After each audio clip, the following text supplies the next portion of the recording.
keni preferenca, ka pas ndonjë ofertë zyrtare, ka ndonjë parti politike dhe apo vot fjalë për nismën, kanë gatishmëri nisma që të përfshihet, pra të shkrihet në listën e LDK-s për zgjedhjet e 23-shore?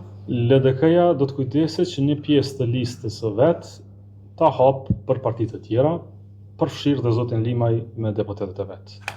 Për këtë çështje do zhvillojmë bisedime në ditën e vijim, por le të themi se kemi gatishmëri. Siç kemi gatishmëri dhe për partitë të tjera, Demokratianët, Partinë e Drejtësisë, Aleancën e zotit Pacolli, i cili mos është aktiv në detyrë, por që me cilin kemi pas bashkëpunim të mirë.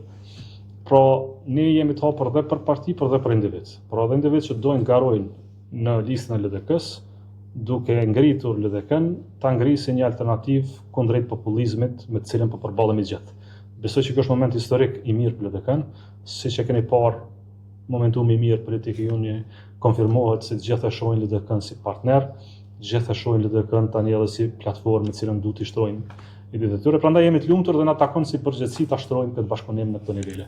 Por për këto informacione do të njoftoheni në ditën e vijim, por kryesia e LDK-s ka votuar në këtë drejtim që t'i hapim diskutimet për të siguruar vende brenda listës së LDK-s, brenda shkronjave edhe siglës së Lidhjes Demokratike të Kosovës, sepse koha për koalicione ka kaluar dhe LDK nuk preferon koalicionet të tilla, por është e gatshme të ndërtojë partneritete për një sfidë përbashkët që kemi tani.